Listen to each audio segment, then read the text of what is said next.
daawadayaal markana waxaan idiin haynaa warbixin ku saabsan kala iibsiga xoolaha ee magaalada Afgooye sida warkan inoogu soo diray wariyaheena Xasan Saxafi. halkani waa suuqa lagu iibiyo xoolaha ee degmada Afgooye ee gobolka Shabeellada Hoose, gaar ahaan suuqa lagu iibiyo ariga oo ah waqtigan mid laga dareemayo sare u kac ku yimid qiimaha la kala siista ariga. sare u kacan laga dareemayo kala iibsiga ariga ayaa waxa sababa xiliyadan oo kale waqtiga adag ee lagu jiro iyo qaybo kamid ah gobolada dalka oo ay biilaan ka jirto. dadka soo safriya xoolahana ay ku adkaato soo safrinta xoolaha iyo inay si fudud ku soo gaaraan suuqan. waa kuwan qaar kamid ah ganacsatada oo ka hadlaya qiimaha uu maraya kala iibsiga ariga.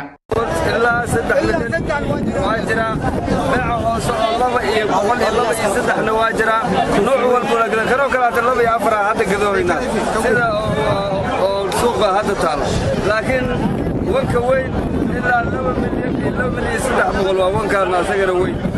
marka ilaa intii ka hoose waa wankan wixii ka hoose waa waday.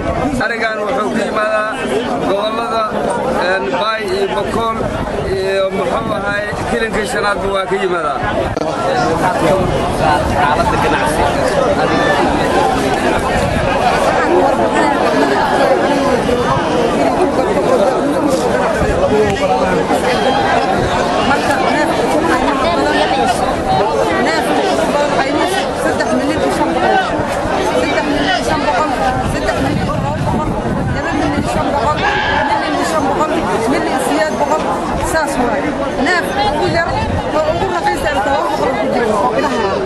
dadka sidee u iibsanayaan si wanaagsan iyo joog degan u iibsanayaan si oo naxariis ay ku dheehan tahay.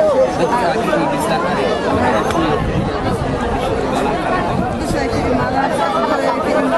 gobolada Afgooye oo xeeraysan kilooyinka ay ka imaadaan nawaaxiga dhan Afgooye ka imaadaan, laakiin ariga macnaheedu sidii hadda ganacsiga aris spray oo laga aqbalay soo iibin. si kastaba ha ahaatee ganacsatada ayaa sheegay xiliyadan oo kale inaysan helin dad badan oo ka iibsada ariga, taasina ay keento in xoolaha dib loo celiyo. arigii hadda xoolaha beeciisa horta ariga sida filayna uu socdo, laakiin saas ay tahay ariga hadda neefkii birimaha neefkii suuqa iyo neefkii oo beerta ah hadda waa kala bareys.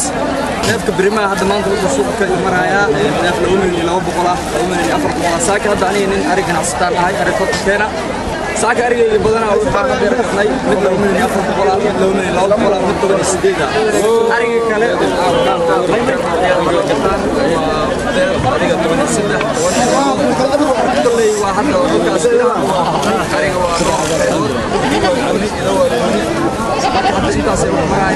Xasan Salaad Saxafi, Somali Cable TV, degmada Afgooye, gobolka Shabeellada Hoose.